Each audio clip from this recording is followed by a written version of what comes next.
politicians and governments can't conjure up growth from nowhere. Yeah. The truth about growth is it happens if it's allowed to happen. We are joined by Lord Lamont. Elected in the 1972 Kingston upon Thames by-election, Norman Lamont served as a Conservative MP in one of the most hallowed times of Conservative history in the governments of Margaret Thatcher and John Major. He served as a Minister for Trade and Industry, Defence, and as Financial and Chief Secretary to the Treasury before becoming Chancellor of the Exchequer. Now, Lord Lamont of Lerwick, he has been an active member of the House of Lords since 1998. Lord Lamont, thank you so much for joining us today. Pleasure. It was fantastic to meet you the other day. I met you at the Tooting Burns night. It was a great evening. I think we were both celebrating our Scottish heritage that evening. Very much so. Amazing. So I've actually recently started a new series called Candidates Cornered, which is all about interviewing current and prospective and past Conservative candidates. So I wanted to open with a few questions that might be helpful to them or any of our recent intake of MPs. So you famously took the heat for Black Wednesday. Is there anything you would change or have done differently in those ERM days? And what advice would you offer to prospective and current MPs on how to balance collective responsibility with your own instincts? Well, first of all, taking the last point first, how do you balance collective responsibility against your own views? I don't think there's a precise answer to that. It is a balance. One has a deep loyalty to a party. One must always remember one is just part of a whole. It's not about oneself. It's about maintaining the position of the party, doing one's best for it. But at the same time, if you cross a particular line, something really offends a deep principle of yours, then you have no option really but to resign. I don't think that situation arises very often, but it does arise occasionally. When you say, is there anything to do with the ERM I would have done differently, without going into the whole saga of Britain's exit from the ERM, so-called Britain's exit from the ERM, I would only answer it very simply by saying I don't think I had any option but to make the decisions I did. Even looking back now, I can't see that there were any alternatives. I mean, let me just say that I think about the ERM, that contrary to conventional wisdom, I think we actually gained from our membership. We gained from getting out, but we gained from being in. That doesn't sound too difficult for people. We benefited short term because we got inflation down very, very dramatically. And I don't think we would have got inflation down so dramatically had we not been in the ERM. But for various reasons, it became overdone towards the end of the period, and it was right that we left. Yeah, true. And I think you've said that in the past, and I think you said that at the time in your resignation speech, which I'll come to later. Now, you were clearly an early Conservative, serving as chairman of the Cambridge University Conservative Association and working in the Conservative Research Department after university. What about politics and conservatism captured your imagination, and why did you want to stand as an MP? Well, I don't think I had decided very early on that I was always going to be a politician. I was always interested in politics. I think that's to some extent because I grew up in quite a political family. I was born in the Shetland Isles. There was a Conservative Party in the Shetland Isles in those days, quite a strong one. My mother was active in it, and I went to one or two political meetings, both in Shetland and on the mainland of Scotland. And I just, as a child, sometimes sitting not understanding what was going on while my mother was talking, I just got the impression this was something very important. And I found at school I was interested in history, I was interested in current affairs, but I might have become a civil servant, I might have become a journalist. I started off working in the Conservative Research Department.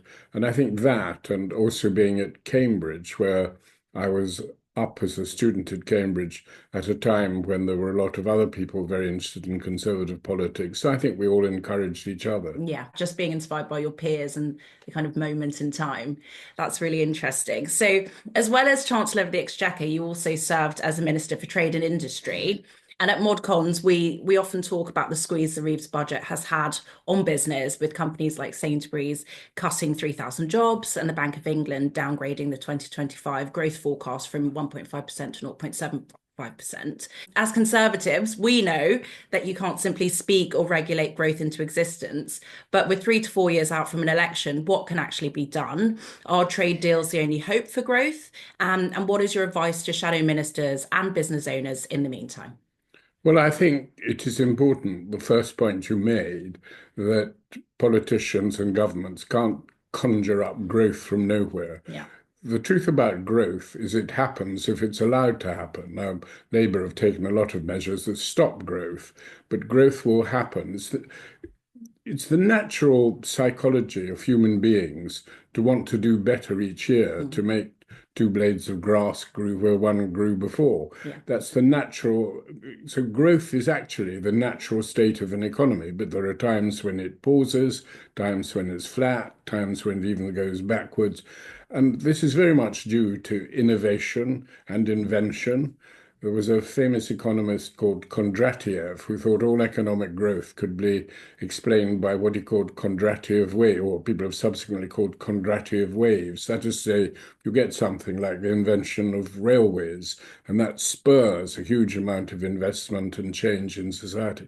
You see that with the effect of the technology sector in America. And that's what's happening. That's why America has a great rate of growth, far in excess of Britain and Europe's. It's because of the innovation there. Yeah. And that's what happens. And governments can't direct that. It happens if it's allowed to happen. So what you must do is give the incentives and create the framework in which people can set up businesses, invest and experiment for the future. Yeah. Absolutely. And hopefully they will understand that at some point very soon. When you said our trade deals, yeah, I mean, trade deals are important, particularly since we've had Brexit. But I would just like to say, I think the course on which Donald Trump has set is extremely dangerous for growth in the world. Right. And I think it's an act of self-harm, quite right. frankly. Right. Well, interesting. That kind of brings me to Donald Trump, because his kind of current desire to exempt us from tariffs is potentially, arguably, one of the most glaringly obvious Brexit freedoms for the PM to take advantage of. But, Keir Starmer seems slightly blinded by his adolescent adoration of the bloc. Is there any chance he'll take advantage of the UK's unique position outside of the EU? And what hope do the next 5 years hold for Brexit Britain?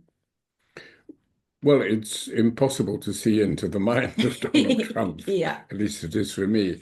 I think it's quite possible Britain might be exempt. I think Starmer has actually said the right thing in saying they're not going to take sides between Europe and the US. I think that is the right decision. We, as everybody now knows, don't actually have in goods a deficit with the United States. We don't have a surplus in goods with the United States, more or less in balance, although there's some contradiction between the US figures and the UK figures. So even if Donald Trump thinks it's a mortal sin to run a trade surplus against the US, we're not guilty. So I don't think he will have his eye primarily on us. And as you say, that is an advantage of being outside the EU. Mind you, if tariffs are imposed on the EU and the EU retaliates, as I think it'd be bound to do or would do, I think that would be very damaging for everybody. Yeah. The same applies to China as well. Yeah. Although we may be skeptical about China and various things, China is a huge part of world growth, a huge part of the world economy. I believe the interchange of trade outside sensitive sectors like technology is a good thing, and it will be bad for the world economy. It could drop growth quite significantly, measurably, appreciably. Yeah, but it seems to be a bit of a bargaining tactic at the moment and not necessarily something he's committed to following through with. Well, that's what the optimists say. Yeah. It's funny sort of bargaining to suddenly impose tariffs and say we must do a deal after I've imposed tariffs before you've imposed your retaliation. Right. I don't think most people would regard that as a very convincing opening bid. Right. But he is the master of the deal. That's true. That's true. He has perfected the art of the deal. That's true. So you've been an active member of the House of Lords since 1998. And I love watching the Lords proceedings, as it's a great place to watch thoughtful debate.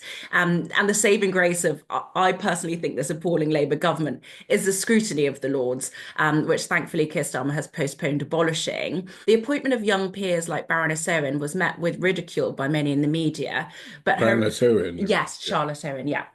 But her introduction of the non-consensual explicit images and videos offences bill shows the value of adding young peers to the House.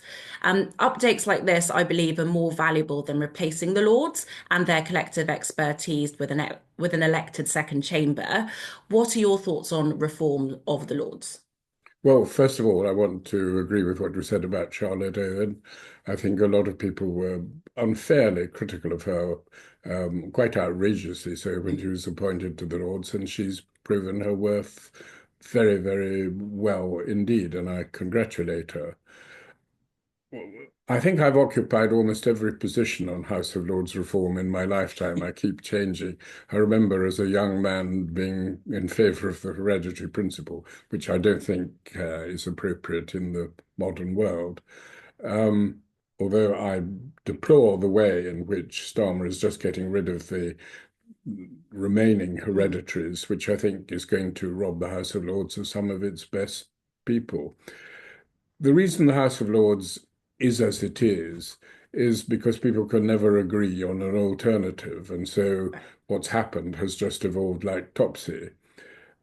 I think there has to be a consensus. You have to have some sort of constitutional convention.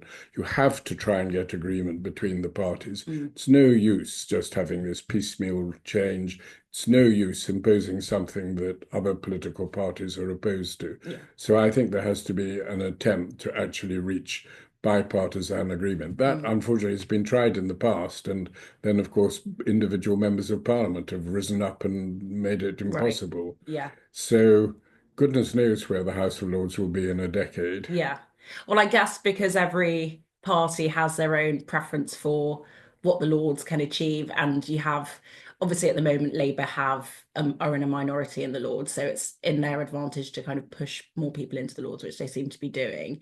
But prior to them being in government, they wanted to get rid of the Lords because, they didn't really need it as much.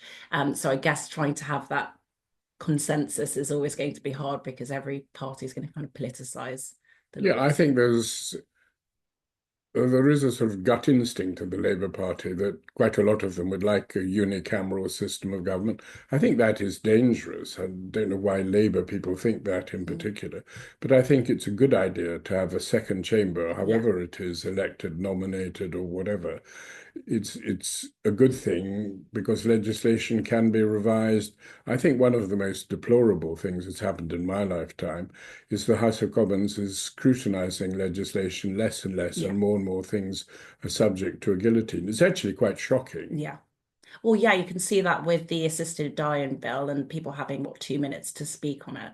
Yes, it's ridiculous. Yeah, it really is. So you're talking about the House of Commons and speaking in the House of Commons.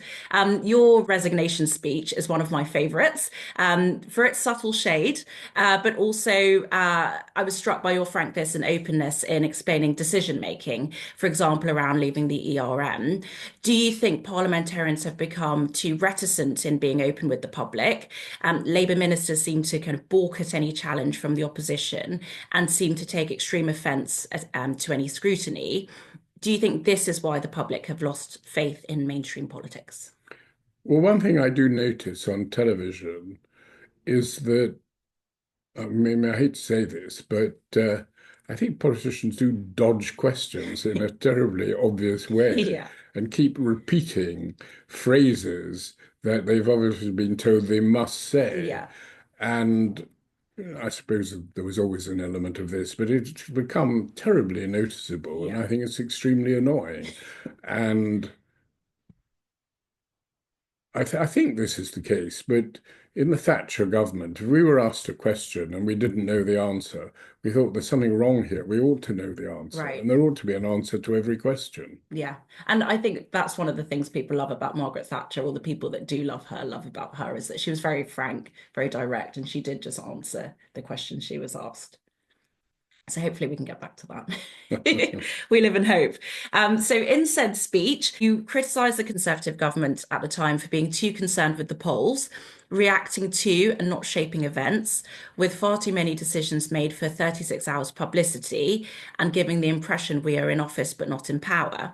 You went on to say that in politics, you must decide what is right and then decide the presentation, not the other way around. Do you think that this is what the leader of the opposition, Kemi Badenoch, is doing in slowly delivering policy? And is it an approach that's now right for the times? Well, I think Kevin Badenoch is absolutely right not to want to announce detailed policies until the next election. That doesn't mean, of course, that she can't set out a philosophy, she can't set out a general approach. Doesn't mean she can't say in response to something the government do, well, we wouldn't have done this, Yeah. but we'll see whether we can reverse it nearer the time. So I think one can say a lot, and it's important that one's presence is felt. Before one develops specific policies. People don't just vote for policies. I mean, Nigel Lawson once said the only people who read one's manifesto is one's political opponents. Yeah. It's also about character. It's about how people come across. And I think Kemi Badenoch comes across extremely well. Yeah. But it will be as much about her character and Starmer's character as about policies. Right. Yeah, that's such a good point. And I guess that's kind of why, Farage is taking a lot of the airwaves at the moment, because he's got such a, big character. But we'll see if it lasts the test of time. And so should we be so lucky to have an incoming 2029 Conservative government, what would you like to see? And what do you think it needs to offer the electorate? Well, I think it needs to, I think the first thing is we're doing this program just near the anniversary of Mrs. Thatcher becoming the leader of the Conservative Party. I think we do need to remember many of her values and many of her policies. I think we did discover how an economy could be made to grow, and that's the essential thing we need to get back to, encouraging enterprise, encouraging small businesses. It was a different world before Margaret came to. But having said all that, I don't think we should be forever scouring the horizon, looking for another lady with a handbag. Yeah. The next great leader of the Conservative Party will be completely different. Yeah, that's so true. And do you have any kind of last minute advice for any young people wanting to get more involved in the Conservative Party or politics, or following your footsteps? Well, I think it's very important that young people do go into politics. Politics is a dangerous world. You can get a lot of tomatoes thrown at you. Yeah. But it's very, very important that young people do participate. And it's very important that people realize a thriving democracy is the only way at which we can be at peace with each other. It's the only way in which consensus will be arrived at that most people can accept. And so it's very important that we don't denigrate politics. Yeah. I think we have to be careful about the tone of our politics, the way we talk about our opponents. I think it has to be respectful as well as adversarial. We can criticize, but it should show respect for people who have positions that are different from our own. I think would be a good thing if the political debate could be elevated a little. I agree. Well, thank you so much, Lord Lamont, for speaking with us today. Really appreciate it. Thank you.